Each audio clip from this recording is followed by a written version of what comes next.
Nous retrouvons à présent notre invité.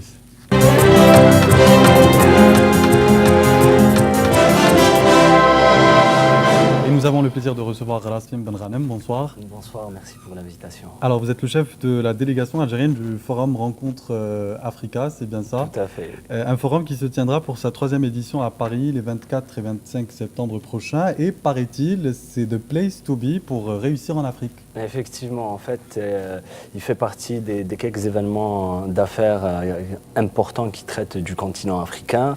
C'est un événement qui se déroule pour sa 3e édition cette année. Il se déroulera à Paris, 24-25 septembre, et dont l'Algérie est à l'honneur cette année. Donc c'est un événement assez important qui draine et qui rassemble à peu près 2500 chefs d'entreprise, français, européens et africains.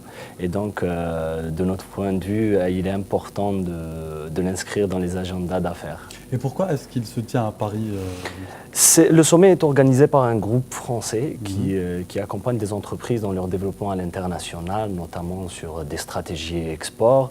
Et donc, une année, il se déroule en alternance, une année en France et une année en Afrique. D'accord, donc c'est une question d'alternance. Exact, et pour sa 3e édition, donc la première était à Paris, la 2e était un roadshow entre la Tunisie, la Côte d'Ivoire et le Kenya. Et cette année, retour à Paris. Retour aux sources? Je dirais oui. Alors, quel est le rôle de la délégation algérienne? Par exemple, en termes de prise en charge, comment ça se passe? Est-ce que vous prenez en charge les gens que vous invitez ou comment ça se passe? Au fait, c'est un rendez-vous d'affaires comme toutes les manifestations business à travers le monde. Donc, les entreprises payent un peu leur participation. Comme c'est un événement à fort potentiel, donc ça rentre un peu dans cette partie investissement sur le réseau, sur l'image. Ah, c'est un événement économique ou quel est son axe? La vocation de l'événement est de mettre en avant des entreprises africaines avec des partenaires européens. Et il est scindé en 2 parties, je dirais 3 parties. Donc il y a une partie conférence et workshop, donc de la sensibilisation, traitement de thématiques économiques et d'affaires notamment. Une seconde partie qui constitue un espace d'exposition au sein du Palais des Congrès, et une 3e partie qui sont les rendez-vous d'affaires. Donc chaque entreprise elle a un carnet de rendez-vous avec des partenaires qui sont présélectionnés ou que les entreprises sélectionnent eux-mêmes en amont, et ils auront une journée, voire une journée et demie de rendez-vous d'affaires. Alors quels sont les chiffres clés de cette édition 2018? L'objectif escompté, c'est d'avoir 1500 chefs d'entreprise français et européens et 1500 entre 1200 et 1500 chefs d'entreprise, décideurs et personnalités économiques africaines. Donc on est autour de 3000 hommes d'affaires sur un carrefour, sur une place à Paris. Est-ce qu'on peut parler, bon, vous avez dit que l'Algérie est mise à l'honneur, mais il y a, si j'ai bien compris, 8 pays qui seront mis à l'honneur. Quels sont ces pays? Exact, on a la Tunisie, le Maroc, le Mali, le Cameroun, le Congo. C'est des pays à qui on accorde cette chance d'être un peu sous les feux des projecteurs. Donc chaque année, l'organisation essaie de mettre en avant certains pays. C'est des pays qui sont réellement en émergence actuellement, et donc on aimerait les mettre en avant, et l'Algérie bénéficie de cet avantage pour cette année. Donc, pourquoi, selon vous, l'Algérie est à l'honneur cette année? Écoutez, c'est vrai que l'Algérie est peut-être un peu absente sur de grands événements traitant de l'Afrique. On n'en parle pas beaucoup. Pour nous, on a fait un effort dans la promotion du Made in Algeria et de la destination Algérie. Et nos efforts ont abouti dans ce sens. Donc l'Algérie a un potentiel assez important, un potentiel qui pourrait réellement contribuer au développement de l'Algérie, mais au développement du continent. Donc on peut être d'un apport assez significatif au sein du continent africain. Et vous garantissez aussi qu'une fois au sein de l'événement, on peut obtenir des contacts fiables, ciblés en fonction de la personne, en fonction de chacun, de l'activité de chacun? Comme c'est un événement qui est déjà cadré par tout un staff sur différents pays, donc chaque pays a un chef de délégation et on relaie un peu, on fait de la remontée d'informations pour offrir évidemment aux participants, à chaque délégation, le vis-à-vis escompté. C'est quoi finalement? C'est un recrutement à ciel ouvert ou...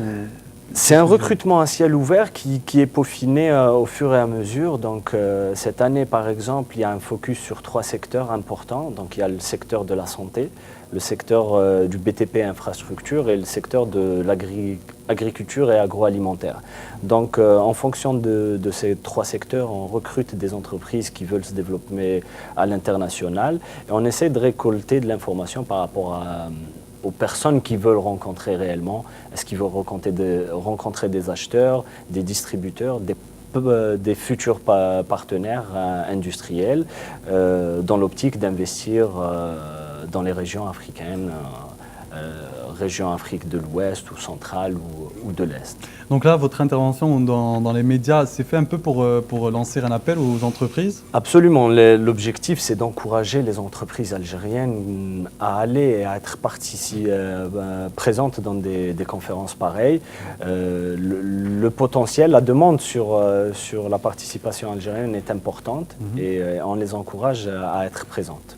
Alors, bien évidemment, qui dit nouvelle édition dit forcément nouveauté. Donc, qu'est-ce que vous avez prévu pour cette année? Les éditions passées étaient vraiment des éditions généralistes, donc on traitait pratiquement de tous les secteurs d'affaires. Là, cette année, donc, il y a un projecteur sur 3 focus. Comme je disais, la santé, BTP et l'agroalimentaire. Et par exemple, pour la santé, le secteur de la santé, c'est un secteur qui émerge et qui est en plein essor en Algérie. Au vu des investissements qui ont été réalisés dans pratiquement différents sous-segments dans la santé. Et l'industrie pharma, donc les produits pharmaceutiques, quand on voit le nombre de laboratoires qui produisent localement, je pense qu'il est important de les encourager à aller voir d'autres cieux. Il y a quand même des pénuries en ce moment. Ce n'est pas le cas de dire que le marché est positif. Des pénuries peut-être sur des produits qui sont importés. Même sur du local. Mais aussi. sur du local, je pense que s'il y a réellement une stratégie à augmenter de la productivité, parce qu'évidemment on est peut-être dans un jeu, s'il n'y a pas beaucoup de demandes, on ne produit pas suffisamment. Donc je pense que nos usines ne sont pas à plein régime. Et là, je pense qu'il faut réellement les encourager à, d'une, autosuffire le marché local, mais prévoir un peu d'exporter et comme ça rééquilibrer la balance commerciale. Mais il y a aussi des gens qui souffrent de cette pénurie et il ne faut pas l'oublier. Alors, on s'inscrit du coup en ligne. Qu'est-ce qu'on fait? On s'inscrit en ligne? En fait, il y a le site internet qui est affiché à l'écran. Oui. Je pense que les entreprises peuvent s'inscrire en ligne. Ils seront redirigés vers nous et on s'occupera enfin, les équipes s'occuperont de toute la partie administrative. Comment, par exemple, financer son projet en Afrique, Rassim Benranem? Un des aspects que vous allez aborder, si j'ai bien compris. C'est un des aspects qui est traité par les différentes conférences au sein du forum. Le cas de l'Algérie, il est particulier. Pour d'autres pays, il est peut-être un peu facile. Évidemment, pour l'Algérie, on essaye de trouver des solutions comment nos entreprises peuvent financer des projets à l'international. Toutefois, il y a des ficelles, comment faire en sorte de cautionner, d'avoir des cautions sur des banques locales et que ces mêmes banques qui ont des filiales à l'étranger puissent quand même financer une partie des investissements. Surtout en Afrique parce que voilà, dès qu'on produit localement, on a des rabattements sur les frais de douane notamment. Et là, il y a tout un débat sur ça pour encourager les discussions bilatérales et essayer de signer des accords bilatéraux entre l'Algérie et certains pays africains. Et pour finir, donnez-moi 3 bonnes raisons de participer aux Rencontres Africa 2018. Écoutez, sur les 2 dernières éditions, on a emmené quelques entreprises algériennes, on a emmené une dizaine, puis une vingtaine. Et les retombées étaient sur des contrats signés. Donc, et je peux vous dire, dès qu'on se présente en tant qu'Algérien, en tant que chef d'entreprise algérienne, on est écouté, on nous accorde beaucoup plus de temps. Et ceux qui ont participé les 2 dernières éditions reviennent. Pourquoi? Parce que il y a des contrats d'achat, donc d'export de produits. Certaines entreprises sont dans les services numériques et ils exportent du service grâce à ce genre Alors, de forum. désolé de vous interrompre. Parce que c'est une chance pour nous de replacer l'image et de redorer un peu l'image de l'Algérie économiquement et de montrer le potentiel exportable du Made in Algeria Voilà. en Afrique et en Europe. Rendez-vous est pris, en tout cas Nassim Benrahma. On s'excuse de vous avoir interrompu Pas de en souci. raison du direct. Je rappelle que vous êtes le chef de la délégation algérienne du Forum Rencontre Africa, une 3e édition qui se tient à Paris les 24 et 25 septembre et dont nous reparlerons probablement très prochainement. Merci beaucoup d'avoir répondu à nos questions.